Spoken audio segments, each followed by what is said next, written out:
If you split women into two groups and tell them to eat as much soup as they want, but half are given big spoons and told to eat fast, and the other group is given small spoons and told to eat slow, the slow group ended up feeling more satiated despite eating less food.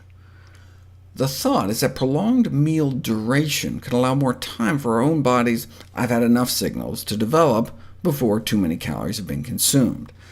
After all, we evolved for millions of years before cooking, when undomesticated fruits and vegetables were much tougher and fibrous. Our body is built to expect us to take our time to eat. There weren't any blenders on the African savanna either. In smoothie form, you can drink fruits and vegetables at about 2 cups a minute, 10 times what it might take to eat fruits and vegetables in solid form. Liquid calories can be consumed so quickly they can undermine our body's capacity to regulate food intake at healthy levels. It's not the liquid texture per se, but the high rate of consumption at which liquids are normally consumed. And so blend all the smoothies you want, but better to sip them slow over a half hour or so, rather than gulping them down. Even slowly sipped, though, an all-fruit smoothie may not be as filling as whole fruit, so the more greens you can add to your smoothie, the better. And you can add ground flax seeds. The thicker the smoothie, the less hungry you may be 1 to even 4 hours later, and flax seeds make for thick, milkshakey type smoothies. 1 tablespoon of flax seeds was found to significantly suppress appetite and calorie intake, less hunger, more satiety, more filling, less prospective food intake, meaning you give someone a meal 2 hours after the tablespoon of flax, and they eat significantly less, all the while dropping our cholesterol. This is just 1 week after about a tablespoon a day. The fat naturally found in flax seeds can also help maximize the absorption of fat-soluble phytonutrients. There's a threshold for optimal absorption that can be reached with just like 3 walnuts worth of fat. So if you're trying to reduce added fats, a green smoothie with some nut seeds or avocado can enable us to take full advantage of the healthiest foods on the planet, dark green leafy vegetables.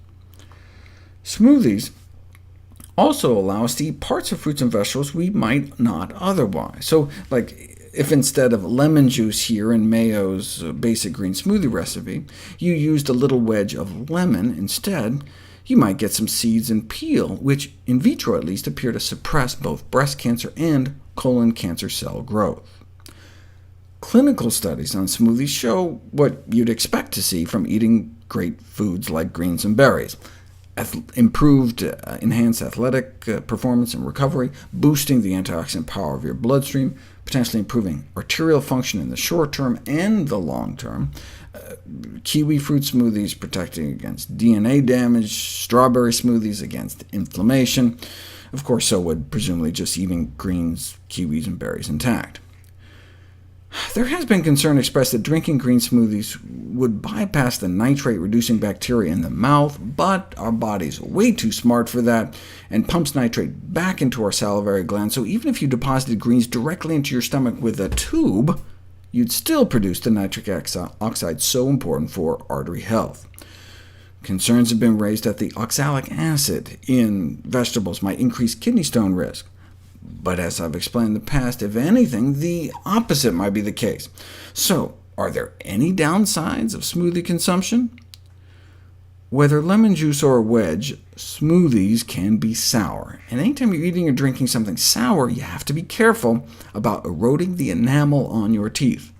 If you soak teeth in a smoothie for an hour, significant enamel is eroded away, but who soaks their teeth in a smoothie for, an hour? But what if instead of studying the effects of smoothies in situ, meaning in position, as opposed to in vitro, meaning in glass? If you make people wear slabs of enamel in their mouths while they drink a smoothie to replicate a typical tooth exposure, they do find almost as much erosion as drinking Diet Coke. So it's recommended that smoothies be consumed through a straw, similar to the advice given for other acidic beverages like soda or hibiscus tea. Compared to control, drinking juice through a straw has less of an acidic effect than swishing it around your mouth, so avoid swishing smoothies around in your mouth. And you want to wait at least an hour before brushing, so as not to brush your enamel in a softened state. But rinsing your mouth out with water after drinking a smoothie is a good idea, as it can help rinse away some of the acids to protect your teeth.